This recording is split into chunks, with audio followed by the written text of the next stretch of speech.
पञ्जापजोत विमुत्तमं लोकगं गति सुगत विमुत्तमं। अर्थात जिनका हृदय करुणा से बात करते हैं तो सम्राट अशोक ने धम्म की नीति का विस्तार केवल अपने साम्राज्य सीमा में ही नहीं किया, वरन साम्राज्य सीमा के बाहर, यहां तक कि विश्व के अनेक सारे देशों में शांति दूत के माध्यम से, अपने धम्म के नीतियों के माध्यम से उनको संदेश मैत्री का भिजवाया। यानी हम सब मित्र के रूप में इस वसुधा पर, इस पृथ्वी पर निवास करें। लेकिन एक काम सम्राट अशोक ने और भी किया जो इन सारे लोक कल्याणकारी नीतियों से अलग है। जो छोटे मोटे या बड़े लोगों ने जिन्होंने विद्रोह करने की कोशिश की उसके राज्य में, तो उन्होंने मैसेज भिजवाया। कलिंग अभिलेख में आप देख सकते हैं, लिखा है, अगर आज की भाषा में हम कहें, भाई साहब मैंने सेना खत्म नहीं की है, भाई साहब मैंने कलिंग।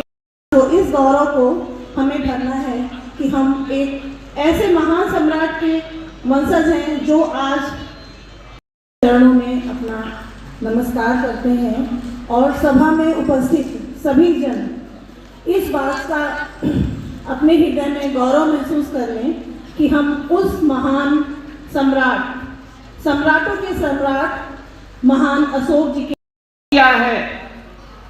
और तीसरी बात उन्होंने कही, वो कही कि ना तो सेना खत्म है, ना तो कलिंग को मुक्त किया है, और ना ही मैंने हथियार डाल दिए हैं। मैंने अल्प पाप की बात अपनाई है, अल्प पाप का सिद्धांत अपनाया है। मैं उतना पाप करना चाहता हूं जितना आवश्यक।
कहना है कि भौतिकता को छोड़कर चीवर को अपनाया है, भौतिकता को छोड़कर चीवर को अपनाया है, तथागत की करुणा से कठिन डगर को भी सरल बनाया है, तथागत की करुणा से कठिन डगर को भी सरल बनाया है। धम्म प्रवज्ञा धारण पंजापजोत विमुत्तमं सेवा निवृत्त हुए हैं, उनके सेवा निवृत्त होने की खुशी पर कि उन्होंने अपने सेवा काल में इस समाज को बहुत ही ऊर्जा प्रदान किया है। इस अवसर पर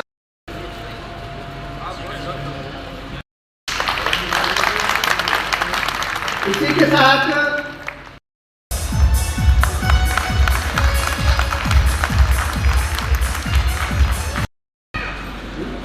माननीय रवीन सर,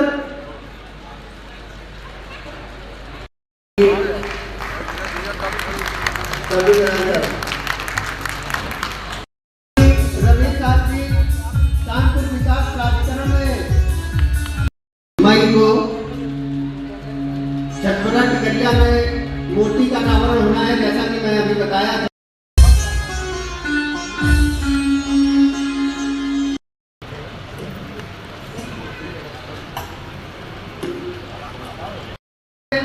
सेवा निवृत्त हुए हैं, उनके सेवा निवृत्त होने की खुशी पर कि उन्होंने अपने सेवा काल में इस समाज को बहुत ही ऊर्जा प्रदान किया है। इस अवसर पर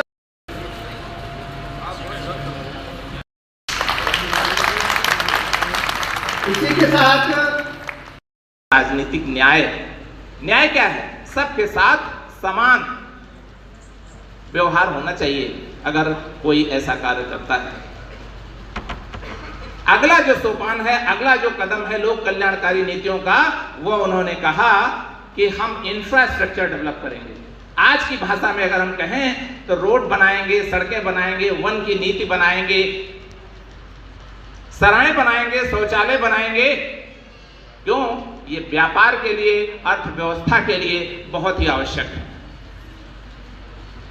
जहां पर ये नीति होगी कि अच्छे फलदार वृक्ष लगाए जाएं, कृषि का विकास किया जाए, जलाशय बनाए जाएं, सराय बनाए जाएं और वृहद रोडों का, सड़कों का निर्माण किया जाए, तो फिर क्या होगा? आर्थिक रूप से जो राष्ट्र होगा वो समृद्ध होगा, जनता खुशहाल होगी। लोक कल्याणकारी नीतियों का सम्राट अशोक क्लब कानपुर शाखा द्वारा प्रियदर्शी महान जयंती समारोह में उपस्थित सम्राट अशोक क्लब के अध्यक्ष आदरणीय विश्वनाथ सिंह जी, कार्यक्रम के मुख्य अतिथि माननीय संजीव कुमार सिंह जी, पूज्य भिक्षु डॉक्टर नंद रतन माथेर जी, राष्ट्रीय संयोजक सम्राट अशोक क्लब, अड़चन के वो तक उन तक पहुंचे। यानी अगर आज के सरल अर्थों में हम कहें तो इसको हम कह सकते हैं कि सम्राट अशोक के मन की बात को जनता तक पहुंचाने का जो साधन था वो शिलालेख था।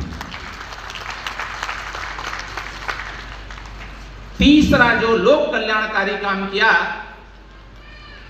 उन्होंने विशेषाधिकारों को खत्म कर दिया। जो कुछ खास वर्ग के लोग, तो उन्होंने इस बात को सुनिश्चित किया कि लोक कल्याणकारी नीति का पहला कर्तव्य होगा कि एक अपराध एक समान दंड, यूनिफॉर्मिटी मेंटेन की, यानी समता समानता की बात न्याय में भी उन्होंने इस अवधारणा के माध्यम से लागू की। जो दंड उच्च वर्ग का होगा वही दंड नीची जाति व्यवस्था जो उस समय थी